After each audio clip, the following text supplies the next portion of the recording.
Matthew 8, verse 23.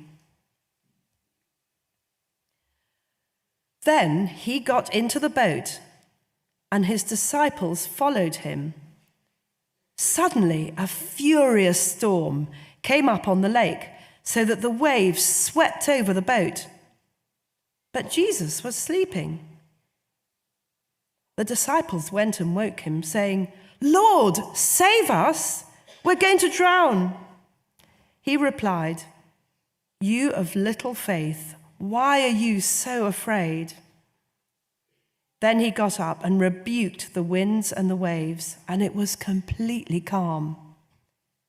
The men were amazed and asked, "What kind of man is this? Even the winds and the waves obey him." Now Matthew 14, starting at verse 22 on page 981. Immediately, Jesus made the disciples get into the boat and go on ahead of him to the other side, while he dismissed the crowd. After he had dismissed them, he went up on a mountainside by himself to pray. Later that night, he was there alone, and the boat was already a considerable distance from land, buffeted by the waves because the wind was against it. Shortly before dawn, Jesus went out to them, walking on the lake. When the disciples saw him walking on the lake, they were terrified. "It's a ghost," they said, and cried out in fear. But Jesus immediately said to them, "Take courage, it is I. Don't be afraid." "Lord, if it's you," Peter replied, "tell me to come to you on the water." "Come," he said. Then Peter got down out of the boat, walked on the water, and came towards Jesus.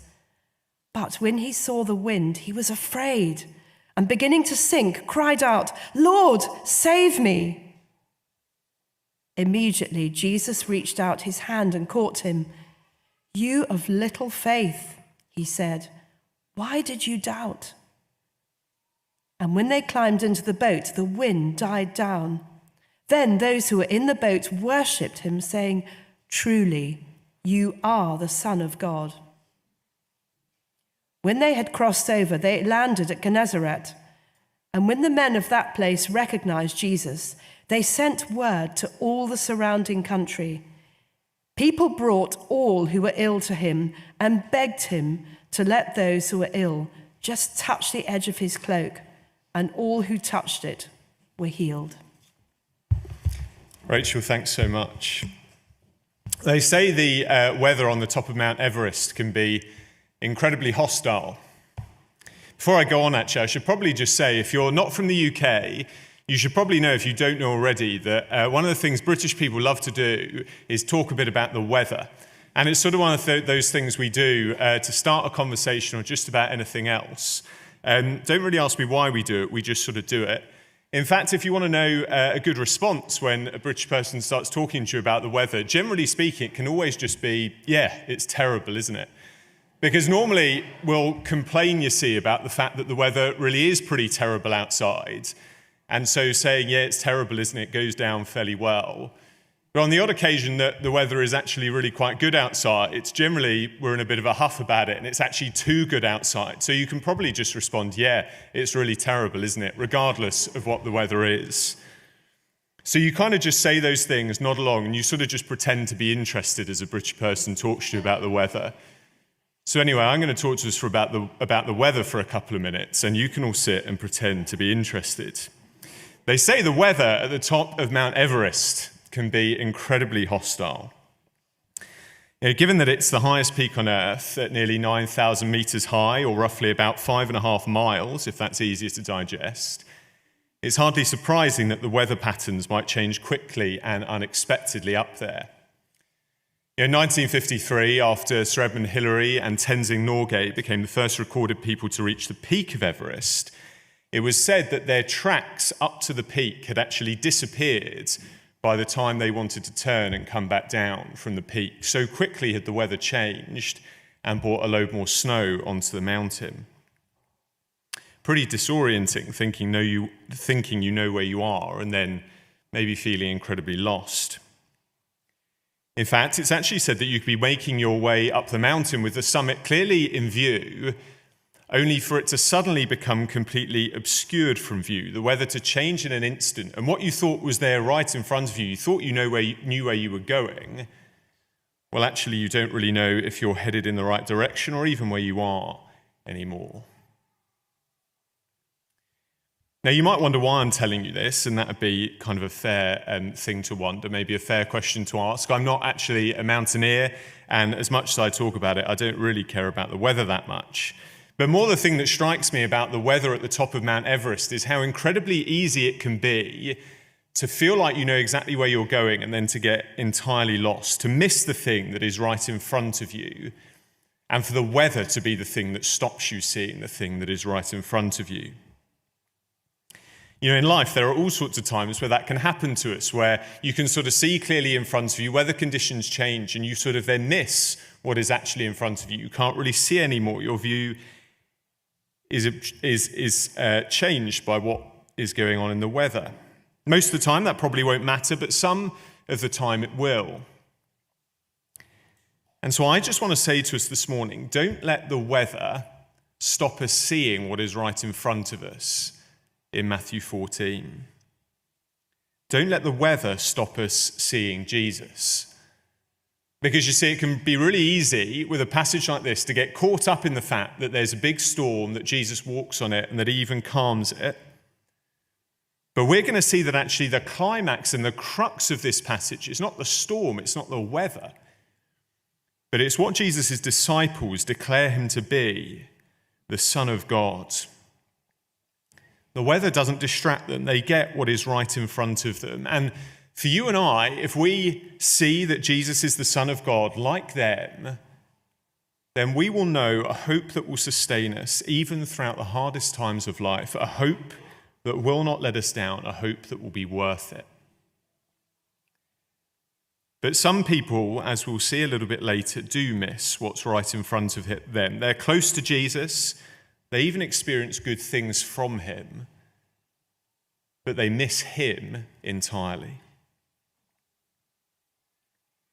So let's get our heads into this. Let me just go through the story again to refresh us if you didn't kind of like get it from the reading. The first thing that it's really helpful to get into our minds is that there is no actual advert break between what we looked at last Sunday morning and what we're looking at this morning. You might have noticed it there at the start, verse 22. We're told immediately Jesus made the disciples get into the boat and go ahead of him to the other side while he dismissed the crowd. Last week we saw Jesus feed a crowd of what we were told was about 5,000 men, so probably a crowd roughly of about 10 to 15,000 people in total. And Jesus managed to do it with a packed lunch of 5 loaves of bread and 2 fish. And just as Jesus' disciples are still clearing up the leftovers, probably thinking to themselves, how much can I stuff in my bag here to keep for tomorrow? And probably pondering how Jesus has managed to just feed all of those people with so little food. Immediately, with not a second to stop, Jesus says to them, right, go, get in the boat and go to the other side of the lake.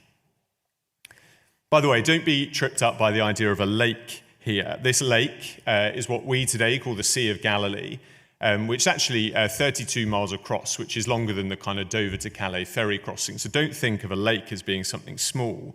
This was huge. They had a long way to go. So Jesus' disciples do as they're told. They set off, and here they are on the water. And meanwhile, verse 23, Jesus goes up on a mountain to pray. And from the middle of that verse, we're told later that night he was there alone, and the boat was already a considerable distance from land, buffeted by the waves because the wind was against it. Shortly before dawn, Jesus went out to them, walking on the lake. Many commentators estimate that the time between Jesus sending his disciples away onto the water and the time that he actually went out to them just before dawn was probably somewhere around 9 hours. And for all of this time, these friends of Jesus, these experienced fishermen who knew the conditions on this sea really well, had been absolutely battered by a storm. I mean, I once got sick on a 120 car capacity ferry going from Belfast to Liverpool. So it makes me feel queasy even to just consider what these guys must have experienced that night on the water. What sort of a day and going into a night must it have been for them? How was it the Beatles put it? They said, it's been a hard day's night and I've been working like a dog. And these disciples probably felt that. And so when Jesus finally walks out to them on the water shortly before dawn, I think I've got some sympathy for the way that they respond to him in verse 26. When the disciples saw him walking on the lake, they were terrified. "It's a ghost," they said, and cried out in fear. I mean, if you've been awake for probably almost 24 hours, as I picture the disciples had been by this time, you've probably been sick at least half a dozen times over the side of the boat. It's maybe not surprising that they're really delirious by this point. But into this frantic, sea-soaked terror, Jesus speaks immediate words of calm. Verse 27, "Take courage, it is I. Don't be afraid." Do you notice, interestingly, what Jesus doesn't do? He doesn't actually do the thing that they probably really wanted him to do, the thing that they had seen him do before, as Rachel gave us in our first reading. He doesn't calm the water. The water is still raging, the exhaustion is still real. Jesus just says, "I'm here, don't be afraid." Or literally, Jesus actually says, "Take courage, I am, don't be afraid." Apparently, this is enough for Peter to find a new type of sea legs. And so he tells Jesus that he wants to come out and walk on the water to him too. It's a pretty bold move, right? And so Jesus says, "Okay, walk." Peter does it. He walks on water and everything seems to be going just fine for Peter, right up until the moment he takes his eyes off Jesus. He looks at the water and he begins to drown, yelling out in fear, verse 30, "Lord, save me." Jesus duly does this before saying to him, verse 31, "You of little faith, why did you doubt?" They then climb into the boat, the wind died down, then those who were in the boat worshipped him, saying, "Truly, you are the Son of God." It's a cool story, it's an interesting story, but don't miss what we're supposed to see because of the weather in this story. Couple of things I just want us to see from this. Firstly, I just want to say to us all, see behind the miracle. See behind the miracle here. Don't let the weather make us miss Jesus. I referenced it already in our first reading this morning.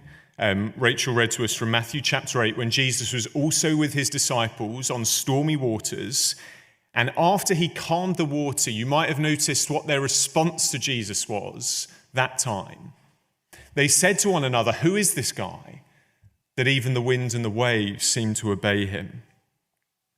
But now, after seeing Jesus walk out to them on the water and seeing Peter almost drown and Jesus save him, they don't say, "Who is this guy?" anymore. They say, "Truly you are the Son of God." What has changed for Jesus' disciples? You know, it's probably pretty doubtful that they conferred and said to Jesus, "Okay, we've seen you calm the water once, but what we really need, the clincher would really be if you walked out on the water and then calmed it, and then we'll believe you're the Son of God." Because actually, by this time in Matthew's gospel, Jesus' disciples have seen him do the impossible time and time again. They'd seen him heal the sick, they'd seen him calm a storm, cast out demons, they'd even seen him raise a girl from the dead. And immediately before going out into this storm, they had seen him feed up to 15,000 people with a packed lunch. But the key for these disciples is that they aren't just looking at what Jesus can do anymore. They are finally seeing who Jesus actually is. Matthew, the author of this gospel, and I know this might sound entirely crazy, I think he doesn't really want us to focus on what Jesus does here, but on who the disciples understand Jesus to be. That is the climax of the story. That is the bigger picture of this story. And if you just focus on Jesus on the water, then you miss it. If you just focus on one aspect, then you miss out on something far greater.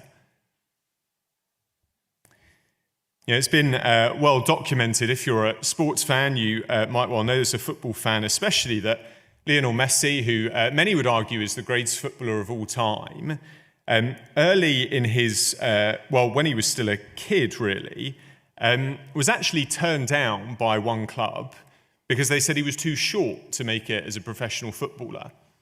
He was then signed by another club and they actually released him because they said, yeah, we sort of think the same thing now. You're too short to be a footballer.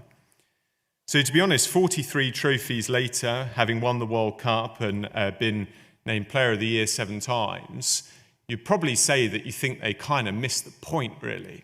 It wasn't about how short he was, but about how good he was. If you only focus on one thing, you might miss something entirely spectacular that is actually right in front of you. And so these disciples see the deeper reality of what we're being pointed towards. What is that deeper reality? There are 3 things here, I think. Last week, what did they see? They saw a crowd out in the desert who needed food, and they saw food blessed from heaven given to that crowd. And what would that have sparked in their mind? They might have just thought to themselves, this sort of seems familiar, because I remember a time in the Old Testament, in the book of Exodus, where God and his people needed food, and he miraculously rained down bread from heaven so that they could eat. And so maybe the cogs just started turning in their minds as they saw that. And then there they are out on the water, and what do they see? They see Jesus coming to them out on the water, and they hear Jesus say the words, "Take heart, I am." And what would that have done in their minds?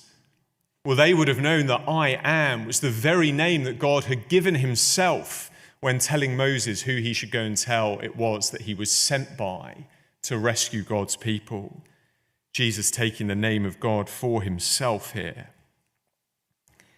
And then finally, as Peter starts to drown and he cries out, "Lord, save me," and Jesus rescues him from the stormy sea and the water, what might have been the final cog turning in their mind, other than God reaching down and commanding the water and rescuing his people through it?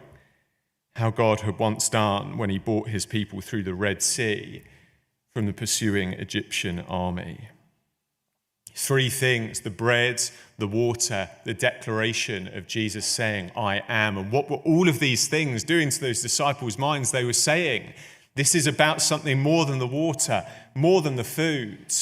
This is the Son of God who is right in front of them.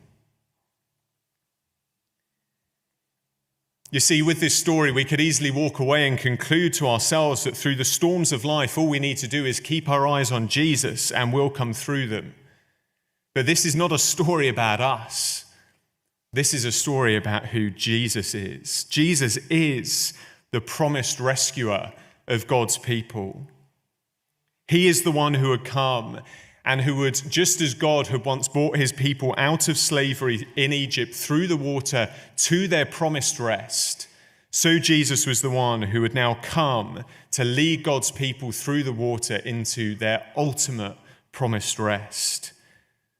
Far greater than thinking this is a passage about us needing to keep our eyes on Jesus, this is a passage that tells us Jesus is the one who will keep us through any storm. The hope here of Jesus' rescue is entirely certain. He will bring God's people through the storm to the promised land of rest in his Father's kingdom. He has come to rescue his people. Yes, that is seeing behind the miracle here. That is seeing who Jesus is really showing himself to be. And it's really important we grasp that. It's really important we hold on to that, okay? Because the second thing is slightly harder to take. It's that life with Jesus is going to be stormy. So we've said all of that so far about what's going on here, but there's a subplot that has been kind of like bubbling away under the surface for the last couple of weeks. So you've got the crowd that came to Jesus last week, the crowd where every single one of them who needed healing from Jesus got healing from him. And then what did they also get? Well, instead of being sent home to find some dinner for themselves, they were provided with food far more than what they would have been able to provide for themselves at home. And then, as the sun goes down, Jesus sends them with bellies full and diseases healed back to their beds at home. This is what Jesus does for the crowd. Yet what does Jesus do? This really isn't fun. What does Jesus do for his friends, for his disciples? They've been with him all day, and Jesus sends them off on no sleep into a stormy lake, and then he waits 9 hours before he goes out to them to help. Tired, delirious, and defeated, Jesus waits. He leaves his friends before coming to their aid.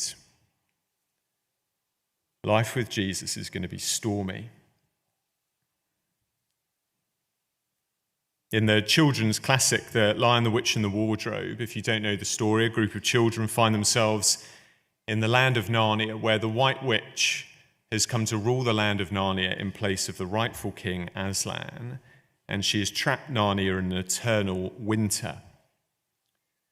But there are rumours that Aslan is coming back, that Aslan is on the move.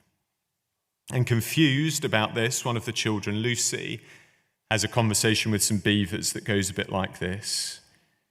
Is he a man? Asked Lucy. Aslan a man? Said Mr. Beaver sternly. Certainly not. I tell you, he is the king of the wood and the son of the great emperor beyond the sea. Don't you know who is the king of the beasts? Aslan is a lion, the great lion. Oh, said Susan, I thought he was a man. Is he quite safe? I shall feel rather nervous about meeting a lion. That you will, dearie, make no mistake, said Mrs. Beaver. If there's anyone who can appear before Aslan without their knees knocking, they're either braver than most or else just silly. Then he isn't safe, said Lucy. Safe, said Mr. Beaver. Don't you hear what Mrs. Beaver tells you? Who said anything about safe? Of course he isn't safe, but he's good. He's the king, I tell you. Life with Jesus is going to be stormy. Life with Jesus is not going to be straightforward. Here he sends his disciples out onto a stormy lake, and it shouldn't really be that surprising that Jesus sends them out into difficulty. Because just a few scenes before this one, just a few chapters ago in Matthew chapter 10, Jesus is talking to his disciples and he says to them, I am going to send you out now into the world as sheep in the midst of wolves. What an encouraging picture. What a comfortable existence. You know, sheep don't really do so well in the presence of wolves. Sheep are incredibly easy prey, actually, for wolves. Lots of animals have techniques where they sort of disperse and make it hard for their predator to catch them. Sheep, I hope I can say this, are basically too stupid. They just stay in a herd and they get caught and they get killed. And Jesus says, that is what I'm sending you out as, sheep in the midst of wolves.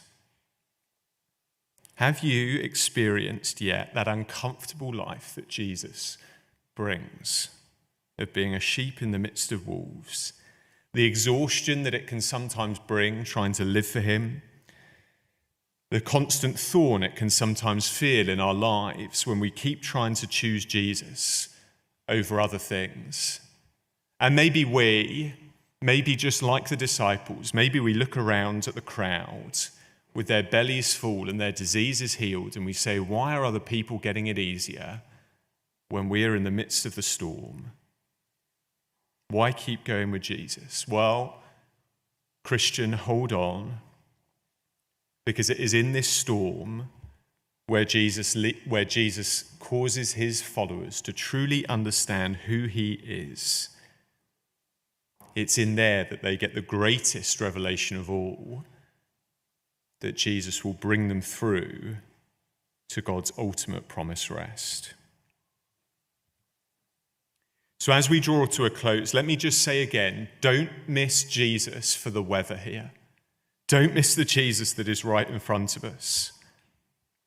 Because you see, after all of this happens on the water, we come to the end of our reading and we find the disciples and Jesus finally arrive in the place of Gennesaret. They're going to be utterly exhausted to the point of delirium. They've spent the night on the water. It's probably now sunrise.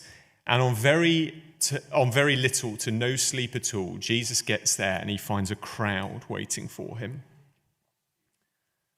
But not a crowd who are ready to declare Jesus to be the Son of God, but a crowd who simply want Jesus for what they can get from him. And it's really actually a pretty tragic end in some sort of ways to this chapter. They're in the presence of the Son of God, and yet all they think is, I would love it if Jesus could just make me better. There's nothing wrong with them wanting the healing here, but what is really tragic is that they never stop and ask the bigger question, who is this one who is able to provide us with the healing? They want a healer, they want a miracle worker, they want a food multiplier, but they don't want the Son of God. You know, we could be just like them. We could be close enough to Jesus to reach out and touch his cloak and yet miss the point entirely. It's possible to come along to church every Sunday, to be surrounded by other Christians, to have all those things on the outside that appear like we're Christians, but to have missed the point altogether. To just be wanting Jesus for what he can give us, instead of truly understanding who he is, God's promised rescuer, who will truly bring us through the waters to God's promised rest. Jesus isn't here to give us what we want, but to give us what we need. And for all those who simply cry out as Peter did, Lord, save me, he is able to guarantee for us that promised rest, the one who can give God's salvation and send it coursing through our whole being. This morning, don't let the weather keep us from Jesus. Don't be like the crowd with their half faith, who seem to want Jesus for healing and for nothing else. Look through the weather and see the Son of God, the one who will hold you when life gets stormy, and the one who will bring you to God's promised rest. Shall I pray for us?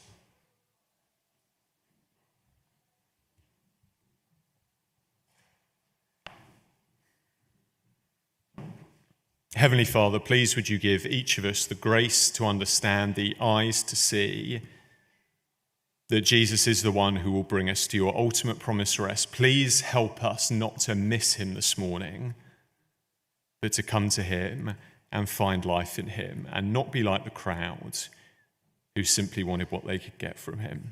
Father, please do this in our hearts for your glory. In Jesus' name, amen.